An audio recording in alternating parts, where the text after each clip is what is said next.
Mishima himself had samurai ancestry, and he was extremely proud of it. You can easily find two contradictional characteristics of Japanese cultures or Japanese characters. One is elegance, one is brutality. But these two characteristics are very tightly combined sometimes, and our brutality, I think, comes from our emotion. It is never mechanized or systematized like Nazi's brutality. And I think the brutality might come from our feminine aspect, and elegance comes from our nervous side. Sometimes we are too sensitive about defilement or elegance or sense of beauty of such aesthetic side. And sometimes we are tired of it, and we need sometimes a sudden explosion to make us free from it. And for instance, after the war, our brutal side was completely hidden. But I believe it is just hidden, I think. And I don't like the Japanese culture is represented only by the flower arrangement or such a sort of peace-loving culture. We still have a very strong warrior mind in our...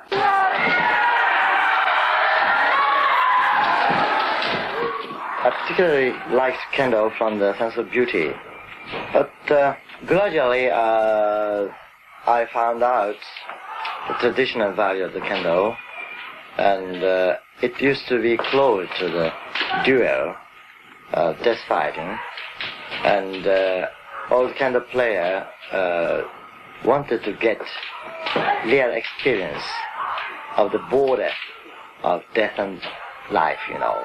And in the samurai tradition, the sense of beauty was always connected with death. And for instance, if you commit harakiri, the samurai was requested to make up his face by powder or lipsticks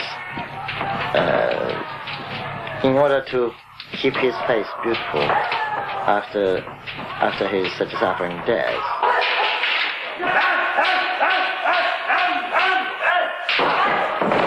I think economical prosperity gives some bored feeling already, and it gave a big, huge spiritual vacuum and unbearable boredom, particularly among intellectuals. But I think not only intellectuals, but also among younger generations and half of populace, I think. And at the present situation, we are never satisfied, we are never contented. And we cannot believe such an economic prosperity, what it means. And we had the, long tradition of samurai. They lived for the honor and the spirit, and they despised and looked down any money.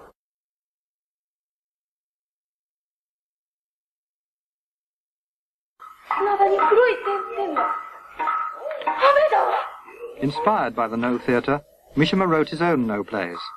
This is one of them. But he transferred the action from the 12th century to a modern setting.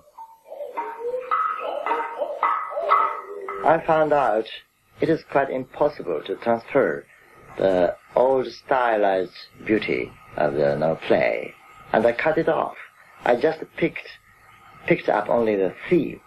For instance, in My Lady Aoi, the original No play takes place in some court life in the 12th century, and I moved it into the modern hospital in 20th century. Mishima's interest in the theatre began with the popular form, kabuki.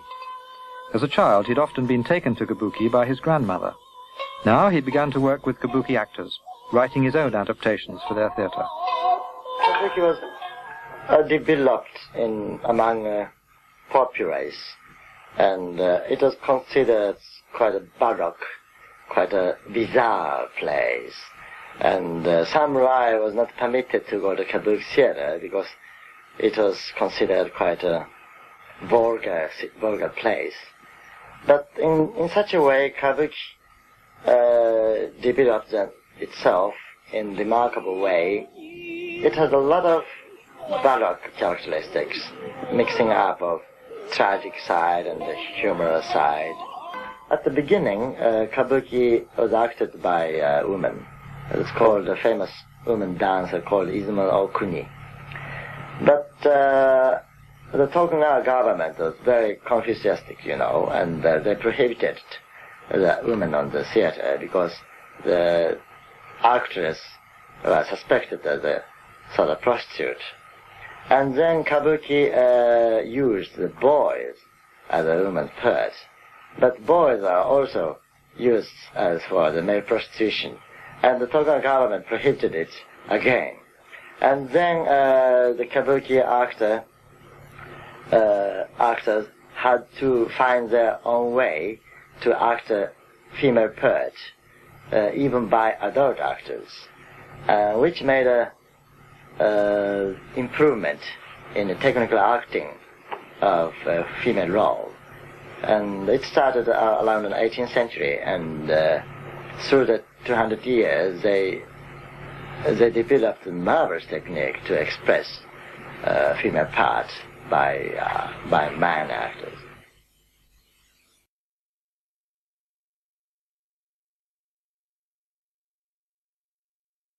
I particularly picked up the student from the university where the conflict or trouble happened. And such a minority of students who cannot be involved into the leftist movement felt very isolated and very separated. And so they believed in some sense, they believed their own Japan and Japanese spirit, but, it was completely denied by the leftist student movement.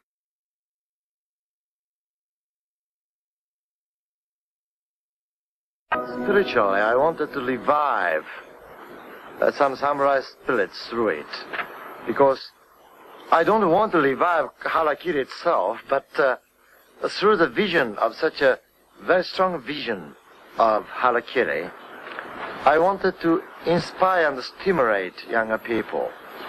And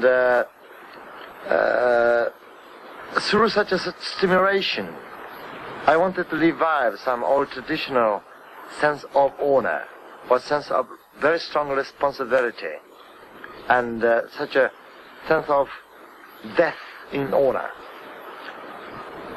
That's my purpose.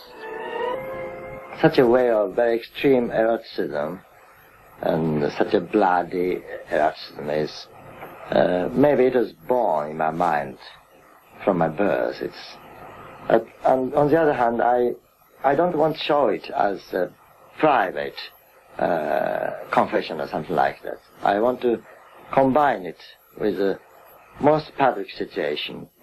The harakiri is a very positive, very proud way of death. I think it is very different from the Western concept of suicide. Western concept of suicide is always defeat itself, mostly. But harakiri sometimes makes you win.